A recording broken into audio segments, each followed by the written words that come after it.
The pristine marble floor of Manhattan Presbyterian Hospital gleamed under the fluorescent lights, reflecting nothing of the chaos unfolding in room 847. James Hartford III, barely 8 years old, lay motionless on the sterile white bed, his small chest rising and falling in labored rhythm. The machines surrounding him beeped frantically, each sound a countdown that nobody wanted to hear. His lips had turned a shade of blue that made even the seasoned nurses look away. Outside, thunder cracked against the New York skyline, but inside that room, a different kind of storm was brewing, one that would test the very limits of human compassion and rewrite the definition of heroism for everyone present. James Hartford Jr. stood by the window, his $5,000 suit wrinkled for the first time in his adult life. His hands trembled as he gripped his phone, making call after desperate call. The Hartfords owned half the real estate in Manhattan, had politicians on speed dial, and could buy almost anything money could touch. But in this moment, with his only son dying from a severe allergic reaction to a rare medication error, his billions meant absolutely nothing. The boy needed a specific blood type with a rare antibody combination, and they needed it in 3 minutes, maybe less. The hospital's supply had been contaminated. The nearest blood bank was 20 minutes away, even by helicopter. Time had become the cruelest enemy, and for once in his life, James Hartford Jr. was utterly powerless. Dr. Sarah Chen had delivered the news with the kind of professional composure that barely masked her own breaking heart. She had been a physician for 15 years, had lost patients before, but something about this case cut deeper. Maybe it was the boy's age, maybe it was the father's desperate eyes, or maybe it was the bitter irony that in a building full of people, not one person on staff matched the required blood profile. She had sent nurses running through every floor, testing anyone willing, but the clock was merciless. 2 minutes now, she caught herself calculating how long the brain could survive without adequate oxygen, then forced the thought away. That's when Marcus Thompson walked past the room. He hadn't meant to be there. Marcus was a janitor at the hospital, working the night shift because it paid an extra $1.50 per hour. Every dollar mattered when you were raising a 6-year-old daughter alone on minimum wage. His ex-wife had left when Emma was 2, disappearing into a new life that had no room for the family she'd left behind. Since then, it had been just Marcus and Emma against the world, living in a cramped one-bedroom apartment in the Bronx, counting pennies and making miracles out of ramen noodles and love. He had been pushing his cleaning cart past the intensive care unit when he heard the commotion. Nurses were running, voices were raised, and through the chaos, he heard words that froze him mid-step. AB negative with the Duffy antigen. We need it now. The boy has minutes. Marcus stopped breathing. AB negative with the Duffy antigen. Those words were tattooed on his memory from the time he had donated blood during a community drive at Emma's school. The nurse had told him he had won the genetic lottery. His blood was universal for certain rare complications. She had even called it liquid gold and asked him to become a regular donor. He had gone twice more before his work schedule made it impossible. He looked down at his uniform stained with the day's work. He looked at his watch.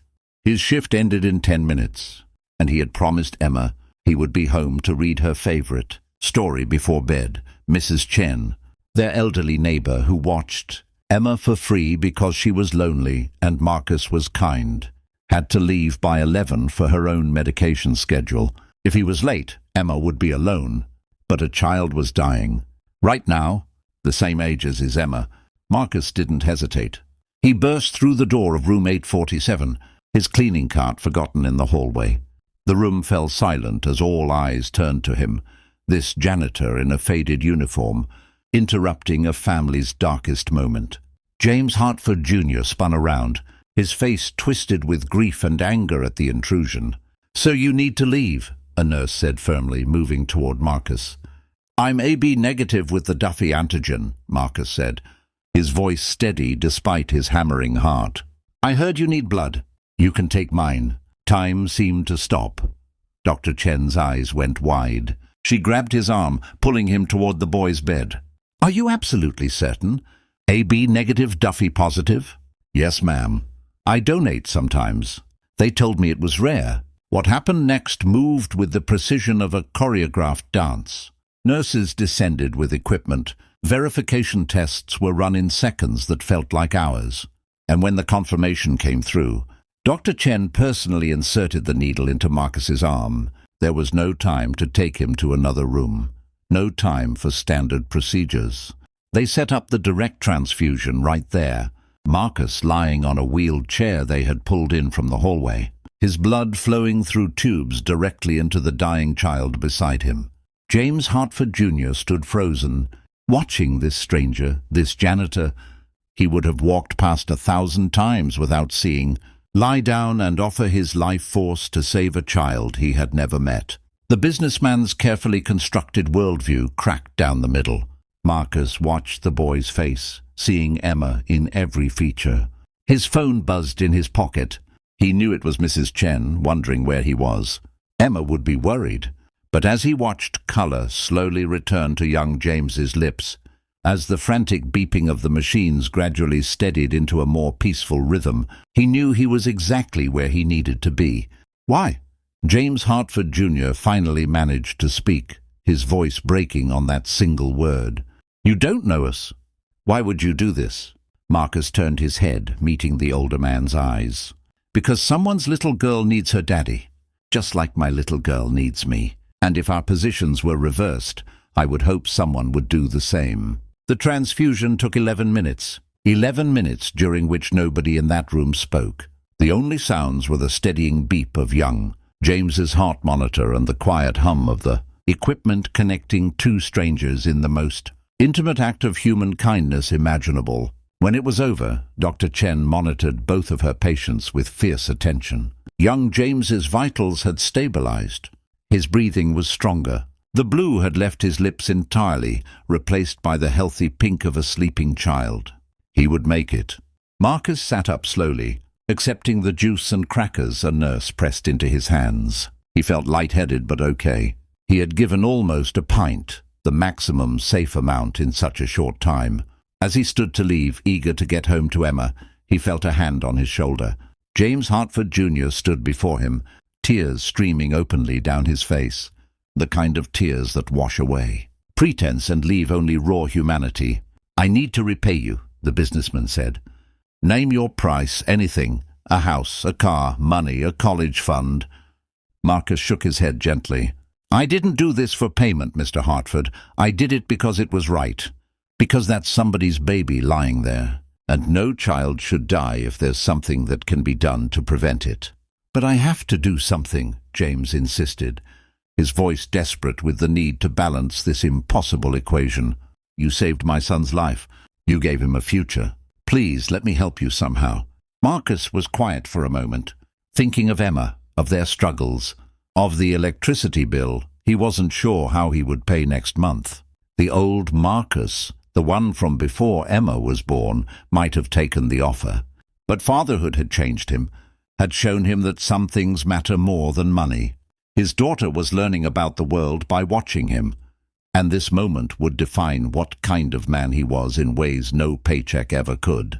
"If you really want to do something," Marcus said slowly, "donate to the food bank where my daughter and I sometimes go when money's tight. Volunteer at a shelter. Use your resources to help people who need it. That would honor what happened here tonight more than any personal gift to me ever could." James Hartford Jr. stared at this janitor, who had saved his son's life and then refused all reward, who had shown him a kind of wealth that had nothing to do with bank accounts and everything to do with character. In that moment, something fundamental shifted in the businessman's soul. Marcus retrieved his cleaning cart and headed toward the elevator, already imagining the story he would tell. Emma about why Daddy was late, a story about helping someone, about doing the right thing, about being the kind of person she could be proud of. He never saw James Hartford Jr. sink to his knees beside his son's bed, or the businessman's whispered promise to be a better man. A man more like the janitor who had everything that truly mattered, despite having almost nothing at all. 3 months later, Marcus was called into the hospital administrator's office. He went nervously, wondering if he had violated some policy by involving himself that night. Instead, he learned that an anonymous donor had established a full scholarship fund in his name for Emma, contingent only on her good grades and his continued commitment to community service, something he already did. The Hartford Foundation had quietly begun funding every food bank, shelter and community program in the city. And young James Hartford, 3, had started a children's charity focused on helping single parents, determined to honor the man who saved his life by living with the same selfless spirit. Marcus never took credit for the change. He went back to his night shifts, his one-bedroom apartment, his humble life with Emma. But sometimes, when he passed room 847 on his rounds, he would pause and remember the night when 3 minutes stood between life and death, and an ordinary man did something extraordinary. Not because he sought reward or recognition, but simply because it was what his heart demanded. And in doing so, he proved that the greatest wealth isn't measured in dollars or real estate or power, but in the quiet courage to give everything you have for someone who has nothing to offer you in return except the chance to save their tomorrow.